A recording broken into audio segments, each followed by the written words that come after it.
discuss several concepts. One concept is mutually exclusive events,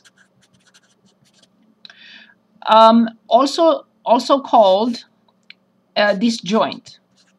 If you're writing, your camera's not on for us to see it. What can I say?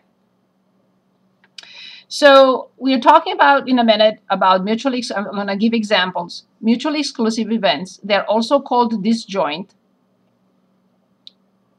And the other one, not mutually exclusive. Or if you want, not disjoint. Of course, events. Okay, so what are the options here? This is called a Venn diagram. Venn diagram. And I will create one for disjoint and one for not disjoint.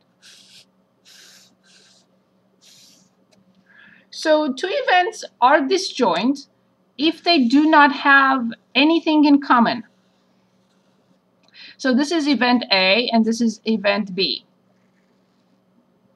In other words, there is no event A and B because there is nothing, they don't have anything in common. An example will be, for example, let's say event A, let's say rain today in Melbourne, Australia. US.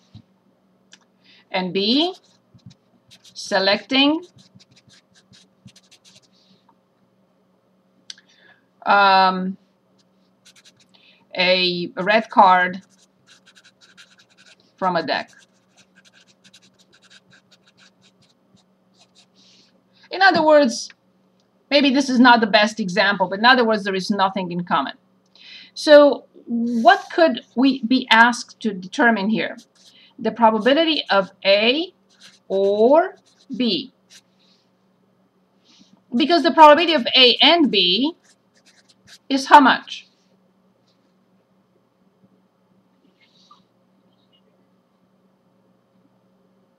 0. Oh, absolutely. This is the impossible event.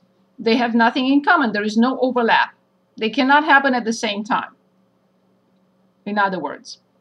So the probability of A or B is just the sum of the probabilities because they are disjoint. Okay, let's look at when they are not disjoint. Here's a situation when they're not disjoint. This is event A, this is event B. See, they have a portion where both happen at the same time. So this is A and B. So again, these are disjoint, not disjoint. They can happen at the same time.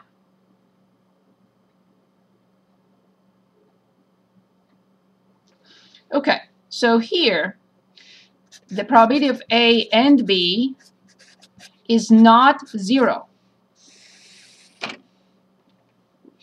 For the not disjoint, this is not 0. And now let's calculate the probability of A or B. Let's calculate this together. So it's definitely the probability of A, but notice that I included this, right? This is the probability of A. But if I add now the probability of B, you understand that I included this overlap twice already. Probability of A plus the probability of B. But this piece was calculated twice. So then what do I have to do? You have to Subtract that once. Exactly. So P of A plus P of B. But because I included the intersection twice, I have to subtract it once. So this is the rule of addition and the rule of addition. This one for disjoint or mutually exclusive. and this one for not disjoint or not mutually exclusive. So see the difference between the two. One other concept I want to talk about. Any questions on this? And we're going to have examples in a minute. Okay, so stop me if you have any questions. So the second concept is independent events and dependent events. So this has nothing to do with whether they can happen at the same time or not. No, no. This is a totally different concept. Here it deals with probability. This concept is based on probability. So if I flip a coin, let's say 5 times, and I know that the probability for getting a head is 0.5, or heads and tails 0.5. And let's say I'm looking for 5 heads. Every time I flip the coin, the events will always be independent. It doesn't matter what I got on the second flip. It will not affect what I will get on the third flip. So for getting 5 heads, I would say 0.5 in a row to the 5th power. It's the same probability. No matter how many times I flip the coin, the probability does not change of any outcome in the sequence. If I won 10 times, if I won 100 times, it doesn't matter, because the events are independent. So here the key word is and. Here on the previous situation, the key word actually was or. Yes, also an and, because we have that intersection, the overlap. But the key word is or when we talk about mutually exclusive and non-mutually exclusive. Okay, here the key word is and. So if I want to find the probability of heads and heads and heads 3 times, then I would have 0.5 to the 3rd power. And I just punch in it and I get the answer. 0.5, since I'm talking about it, 0.5 to the 5th power. This was here 0.03125, and 0.5 to the 3rd power. I know the answer, 0.125. Okay. So if events are independent, the same thing with the replacement. Same idea. With replacement is independent. But what about dependent? Dependent events. This is a totally different story. So whenever we are trying to calculate the probability of an event, let's say event A, this bar stands for given that, knowing that, one or the other. So the probability for event A to happen, knowing that event B has already happened, it happened. And we'll have examples so you understand how this works. So find the probability of event A, knowing I already know that B has happened. This is a different story. It's a ratio.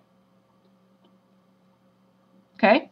So the ratio at the top, it has the probability for these two to happen at the same time, their intersection, whatever the probability is, and the denominator is always this, the probability of the given event. Coming back to, so you can see now the independent, again, the independent events, the probability of A and B is very simple. Probability of A times probability of B. Here I had 3 events, so it was the probability of A times the probability of B times the probability of 3 of the third one, which were all the same. So here, again, independent, the end is this. Here, the end, if you want, is the cross multiplication. So the probability of A and B will be this times this. How do I know if I'm asked? Are these 2 events, I'm given 2 events, and I'm asked, are they independent? If this intersection, if this number is identical with this product, I will say yes. If this number on this side, for example, if I get 0.51 and this product is 0.52, they're not equal. They're not independent events. A and B are not independent. Okay, so I'm going to share my screen, and I'd like to practice what we just looked at a minute ago. So let me see where it is. Okay. Okay, sharing my screen. Where are you guys? I see. So let's take a look. We'll cover as much as we can from this. Maybe we can finish it. There are 15 or 16 problems. And then I would like us to reserve the last 10 minutes. I created that little quiz just to test StatCrunch. So we make sure that we have no glitches. Okay, a probability experiment is conducted in which the sample space of the experiment is given. Event E is given. Event G is given. Assume that each outcome is equally likely. List the outcomes in E and G. Are E and G mutually exclusive?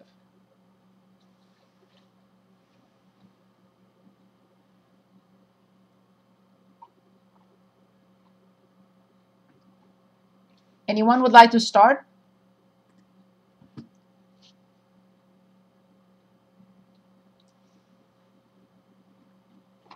They are mutually exclusive? Because, very good, because 7, 8, 9, 10, 11, and 13, 14, 15, 16 do not have any common elements. There is no overlap. So they are, the fact that here there is nothing we can put in, it means that it's the empty set. Let me stop this sharing. So just to make sure that everyone understands that this symbol is the same thing with the Greek letter phi that we use normally, but this is used in this book as empty set. The empty set has no elements, not even 0, nothing, blank, void inside. So that's the notation. So let's go back. So yes, so that is the case. We have nothing to put in. So Good. I have a quick question. Yes? So, like, let's say, like, event G had 11 in it also. So, that would mean they weren't mutually exclusive, and then you would pick A, and then you would write 11 in the E and G? Exactly right. Okay. Yes. So let's say if there is a common element or more, let's say 7 and 8, let's say appear in G, then I will click on this and I will write 7, 8. Okay, thank you. Thank you. Are E and G mutually exclusive? Yes. Yeah. Yes. Is it C or is it D? BC. Yes, because events E and G have no outcomes in common. Excellent.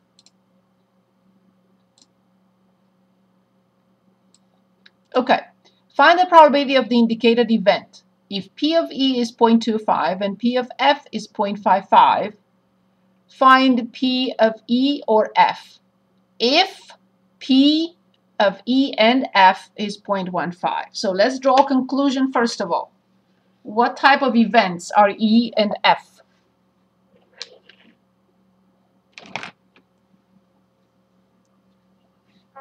disjoint? Careful. There is P of E and F is 0.15. Let me stop sharing. So P of E and F, this probability is not 0. It is given to us as 0.15, which means that the two events, this little piece has probability 0.15. So here I have event E and here I have event F. So the P and F, probability of E and F, is this. So they are not mutually exclusive. They are non-mutually exclusive, right? Yeah, so they're not disjoint. They're not disjoint. Very good.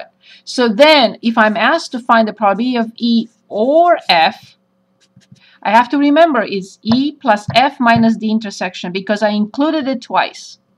So this will be P of E plus P of F, but minus one time P, E and F. So back to sharing my screen.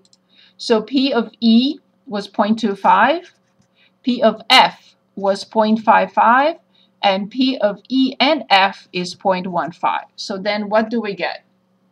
0.65. So you added 80, yes, 0.65. Where's my keyboard? Oh, 0.65.